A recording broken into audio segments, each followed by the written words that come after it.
大家好，歡迎嚟到薩基樂。去東京旅行呢，我都好鍾意到訪一啲郊區，享受下大城市中嘅休閒啦。咁啊，見有本日本雜誌介紹小金井呢，就專程到訪啦。今日要介紹呢，就係喺小金井公園入邊嘅江戶東京傑物園。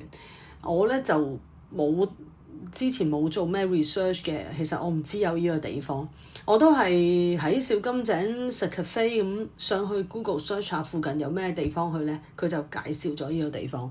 咁啊係需要呢喺小金井，佢係喺小金井公園入邊嘅，嗰個門口呢，就一啲都其貌不揚。even 佢賣飛嗰個地方啦，同埋嗰啲商店咧，都唔係我哋想像日本景點嗰啲咁靚㗎。佢真係好似嗰啲區域所咁，有兩個好簡單嘅 counter。咁我見入場費都係400 yen，就覺得都冇所謂啦。就算我本來咧就預期係大約嗰啲一層樓俾你體驗下啲館，因為400 yen 啫嘛。跟住我入到去 O 咗嘴，點解 O 嘴咧？原來咧佢係一個好大嘅地方嚟嘅。嗱，我先形容啦，佢嘅總面積啊，我粗略估計咧，我嘅諗法咧，應該係有香港迪士尼樂園嗰個美國村2倍咁大，即係400 yen有咁大地方，我已經 O 嘴啦。咁另一個 O 嘴咧，其實佢入邊咧係有好多江戶時代唔同嘅建築嘅，有一啲係傳統嘅日式啦，有啲咧係西式嘅。佢唔係淨係俾你喺出邊睇咁簡單喎，仲可以咧入去上去睇埋，而大部分嘅屋入邊咧都可以影相嘅，即係除咗你或者有啲真係文物佢唔俾你影之外咧，其實大部分80%以上都可以影相，而差唔多每一間屋咧都可以入去嘅。我見到啲屋咧最大嘅感受咧就係、其實原來嗰陣時啲人應該好矮啊，因為咧啲屋嘅樓底好矮啦，同埋空間都好逼下。咁但係亦都可以體驗到即係唔淨止文化啦，其實嗰陣時啲人嘅身形都係比較細粒嘅。咁啊頭先都講啦，除咗一啲日式嘅建築咧，都會見到一啲西式嘅建築嘅。原來咧佢呢一個江戶東京傑物園咧，係將一啲喺東京好有特色嘅屋咧，因為佢好難喺嗰個地方零零舍舍保存一間啊，咁所以咧佢就將成間屋咧，咁多間呢啲舊屋咧就搬咗嚟呢個江戶東京傑物園，咁跟住就將佢活化。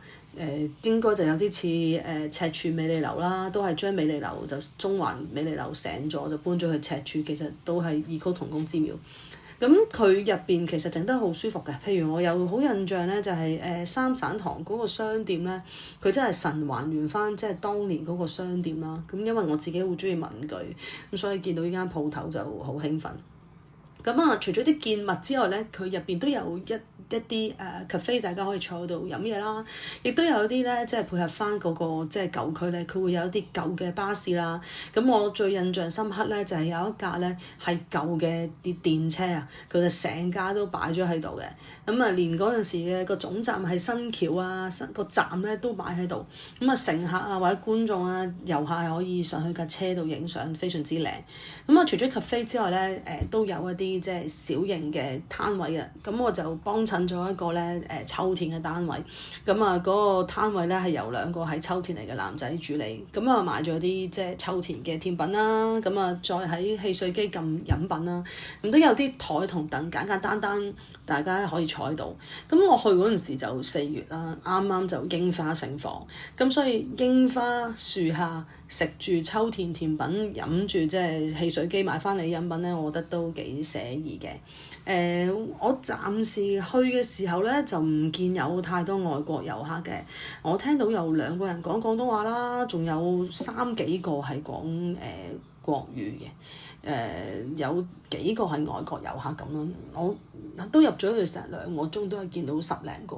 咁應該都係一個未被外國遊客發掘而我覺得好值得去嘅地方。咁小金井呢個地方咧，其實交通非常之方便。喺新宿咧，如果坐特急嘅 JR 咧，大約30至45分鐘咧就可以到呢個武藏小金井站啦。咁個武藏小金井咧，你可以坐巴士去嘅。其實坐巴士就大約5至10分鐘都到啦。但係我見到咧個 Google Map 咧，如果行嘅話咧，都係20分鐘到。咁所以去程咧，我係選擇行，因為其實遊客啊嘛，行都係參觀一部分啦。咁佢都係一條直路就可以去到個公園啦。